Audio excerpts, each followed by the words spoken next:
नमस्कार दोस्तों, मैं अंकुर उपाध्याय स्वागत करता हूं आप सभी का आपके अपने YouTube channel share market analysis में। दोस्तों, यहाँ पे इजराइल से एक खराब खबर आ रही है और इससे दो स्टॉक्स में अलर्ट जारी कर रहा हूं मैं आप सभी के साथ। कौन से हैं वो दो स्टॉक और क्या है न्यूज, इसके बारे में पहले आप सभी को शॉर्ट में समझाता हूं, फिर दोनों ही स्टॉक्स को थोड़ा सा डिटेल में समझेंगे। तो देखिए, खबर कुछ इस प्रकार है कि दिग्गज एग्रोकेमिकल कंपनी है जिसका नाम है अडामा। इसने अपने रिजल्ट्स निकाले और रिजल्ट्स थोड़े से खराब रहे हैं। इजराइल की कंपनी है ये अडामा, ADAMA, और चीन में लिस्टेड है। ठीक है, इस कंपनी के जो नंबर्स हैं उसके बारे में थोड़ी सी बात करते हैं। पहले बता दूं, फसलों की कीमतों में गिरावट और मंदी का असर है ये, जिसकी वजह से इस कंपनी के नंबर्स थोड़े खराब आए हैं। नॉर्थ अमेरिका में 25% और एशिया पैसिफिक में 12% बिक्री घटी है इनकी, यानी नॉर्थ अमेरिका में 25% से सेल्स डाउन हुई है और एशिया पैसिफिक बात करी जाए तो लगभग 12% से इनकी बिक्री घटी है। अगर रेवेन्यू की बात करें तो लगभग 11% घटते हुए आई है रिजल्ट्स की बात करें तो, और कामकाजी मुनाफा जिसे एबिटा कहते हैं वो 18% ईयर ऑन ईयर बेसिस पे कम आया है। मार्जिन की बात करें तो 14% से घटकर 13% पे आए हैं, और मुनाफा की बात करें तो ये दोस्तों 7.5 करोड़ डॉलर से घटकर 2.2 करोड़ डॉलर पे आ गया है। अब आप मुनाफा देखिए कितना हेवीली कम हुआ है, 7.5 करोड़ डॉलर से घटकर 2.2 करोड़ डॉलर पे आया है, यानी कि ऑलमोस्ट 40-50-70% की करीब की इसके प्रॉफिट में डिक्लाइन हुआ है। एग्रोकेमिकल, ये बहुत बड़ी कंपनी है एग्रोकेमिकल के मामले में, और ये सेक्टर पूरा जो लीडरशिप होती है ना, एक सेक्टर की एक लीडर होती है। फॉर एग्जांपल, अगर हम भारतीय बाजार देखें तो इन्फोसिस, TCS दिग्गज है, तो ये क्या करते हैं, डायरेक्शन तय करते हैं आईटी स्टॉक्स के लिए लार्ज के। तो यहाँ पे इसी तरीके से ये जो कंपनी है अडामा, इसके नंबर्स काफी खराब आए हैं, जिसकी वजह से फोकस में आ जाती है दो एग्रोकेमिकल की भारत की दिग्गज कंपनी। पहला नाम है UBL, यूनाइटेड फॉस्फोरस का, एंड सेकंड नाम है PI इंडस्ट्रीज का। अब इन दोनों ही स्टॉक्स के शेयर होल्डर्स को क्या करना चाहिए इसके बारे में समझते हैं। देखिए, पहली बात तो जो शेयर होल्डर है, जो निवेशक हैं, उनको बिल्कुल नहीं घबराना, क्योंकि ये एक क्वार्टर के नंबर्स हैं और ऐसा नहीं है कि ये कंपनी खराब हो गई है, बहुत बेहतरीन कंपनी है। हाँ, अगर आपका व्यू 1 महीने 2 महीने का है तो थोड़ा कॉशियस व्यू रख सकते हैं आप। दोनों ही स्टॉक्स पे पर्टिकुलरली कैसा ट्रेड हो रहा है इस समय ये देख लेते हैं। अगर UPL की बात करें तो लगभग 2% से ज्यादा की गिरावट देखने को मिल रही है, डेज लो पे ट्रेड कर रहा है। 18 लाख शेयर्स का एवरेज वॉल्यूम है, 23 लाख शेयर्स ट्रेड हो चुके हैं अभी तक। 1:20 का समय हो रहा है, 711 रुपए के भाव पर ट्रेड कर रहा है स्टॉक।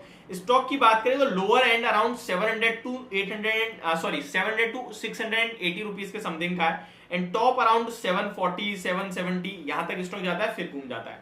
इस शेयर में पिछले एक साल में यही लेवल्स देखने को मिल रहे हैं, जहां पे स्टॉक ने एक बार ज्यादा बड़ी गिरावट दिखा दी थी अराउंड 600 तक की, और एक बार ऊपर में जो हायर थे वो सबसे पहले ही थे सेकंड में 2022, जहां 830 के लगे थे। उसके बाद स्टॉक ऑलमोस्ट 780 से ही वापस घूम जाता है और 700 रुपए से नीचे से घूम जाता है। लॉन्ग टर्म पर्पज से मुझे ये स्टॉक पसंद आता है, और मैंने इसके ऊपर एक डिटेल वीडियो भी बनाई थी जहां मैंने आप सभी के साथ 850 टू 900 रुपीज के अगले 12 से 18 महीने के टारगेट दिए। तो देखिए, शेयर होल्डर्स जो कि निवेशक हैं, उनसे तो मैं ये कहूंगा आप इस दिग्गज कंपनी में बने रहिए। लॉन्ग टर्म पर्पज से ये स्टॉक कहीं नहीं जाने वाला। 900 रुपए पे कंपनी ने बायबैक भी किया था, अगर आपको याद हो तो।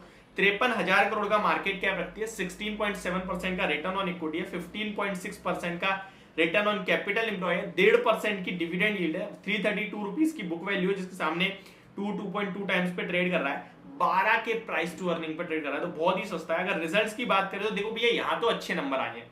अगर सितंबर की बात करें तो 969 करोड़ का प्रॉफिट था, दिसंबर की बात करें तो 1360 करोड़ का था। हालांकि अगर आप ईयर ऑन ईयर बेसिस पे से भी देखेंगे तो ये भी घटा है, लगभग लास्ट ईयर दिसंबर में 1179 करोड़ के प्रॉफिट के सामने इस बार तो खैर दिसंबर में बढ़िया प्रॉफिट दिया है 1360 करोड़ का। लेट्स सी मार्च में कैसा आता है। मार्च का बेस बहुत हाई है, क्योंकि 2022 के मार्च में कंपनी ने 1735 करोड़ का प्रॉफिट पोस्ट करा था। लेट्स सी इस बार कैसे आता है। TTM बेसिस पे देखोगे तो कंपनी ऑलरेडी मोर देन 10% का प्रॉफिट जब दिखा चुकी है।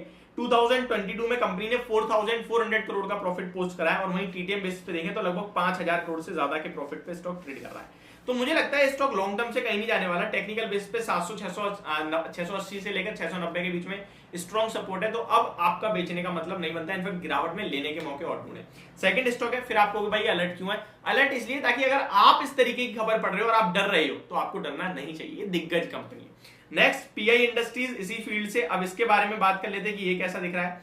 क्योंकि मैंने आपसे कहा कि एग्रोकेमिकल में दो लीडर है हमारे पास, एक है यूपीएल और एक है पीआई इंडस्ट्रीज। पीआई इंडस्ट्रीज की बात करें तो इसके वैल्यूएशंस थोड़े से ज्यादा मिलेंगे आपको, 40 के पीई पे मिलेगा, लेकिन रिटर्न ऑन इक्विटी 14.7% है, रिटर्न ऑन कैपिटल 17.3% है, एंड बुक वैल्यू अराउंड 436 की है, जिसके सामने स्टॉक 3000 पे ट्रेड कर रहा है, 8 टाइम्स 7 टाइम्स की बुक वैल्यू पे, तो महंगा ट्रेड करता है ये स्टॉक काफी ज्यादा। इसके नंबर्स देखें तो इसके नंबर्स भी दोस्तों बहुत ही तगड़े हैं, यहाँ तो अभी तक कोई गिरावट आई नहीं है किसी भी नंबर्स के लिहाज से। एंड अगर ईयर ऑन ईयर बेसिस पे देखेंगे आप तो कंपनी लगभग 844 करोड़ का लास्ट ईयर प्रॉफिट पोस्ट करा था और करंटली 1153 करोड़ का ऑलरेडी प्रॉफिट पोस्ट कर चुकी है। स्टॉक की बात करें तो टीटीएम बेसिस पे प्रॉफिट कंपाउंडेड ग्रोथ 41% है, वहीं स्टॉक का प्राइस क्या केवल 9% से बढ़ा है, तो यहाँ गुंजाइश है, कुछ भी नहीं रखा मुझे लग रहा है खोने के लिए, बने रही है अभी भी। वैल्यूएशन वाइज थोड़ा सा महंगा है डेफिनेटली। शेयर होल्डिंग पैटर्न देखेंगे तो पब्लिक के पास केवल और केवल 11% का स्टेक है, बाकी सब बड़े लोग लेके बैठे हैं, तो यहाँ भी मुझे लगता है टेंशन लेने की बिल्कुल जरूरत नहीं है। अब टेक्निकल बेसिस पे भी देख लेते हैं एक बार पीआई इंडस्ट्रीज को कि कैसा दिखता है पीआई इंडस्ट्रीज का स्टॉक टेक्निकल बेसिस पे, तो मैं वो भी आपके साथ शेयर कर देता हूँ जिससे हमें थोड़ा और कॉन्फिडेंस आ सके। तो पीआई इंडस्ट्रीज 3105 रुपीज के लेवल पे इस टाइम ट्रेड कर रहा है, एंड अराउंड लोअर एंड जो वो 2960 2950 का है, और अभी स्टॉक 3100 पे ट्रेड कर रहा है। मुझे लगता है नीचे के लेवल्स पे आता है तो खरीदें, और ऊपर यहाँ पे अभी ऐसा कुछ है नहीं कि खरीदने का तो मौका नहीं बन रहा। बेचना चाहते हैं तो डेफिनेटली आप थोड़ा बहुत बेच सकते हैं, और बिल्कुल शॉर्ट स्टॉप लॉस रखेंगे तो वो भी 3000 रुपए का बनेगा, उससे पहले नहीं बनेगा। 3000 रुपए तक मुझे लगता है स्टॉक नीचे में आपके लिए आता हुआ दिख सकता है। तो ये मेरी तरफ से आपके लिए एक वीडियो, होप आपको समझ पसंद दोनों आई होगी। Thank you so much for watching this video, have a great day guys.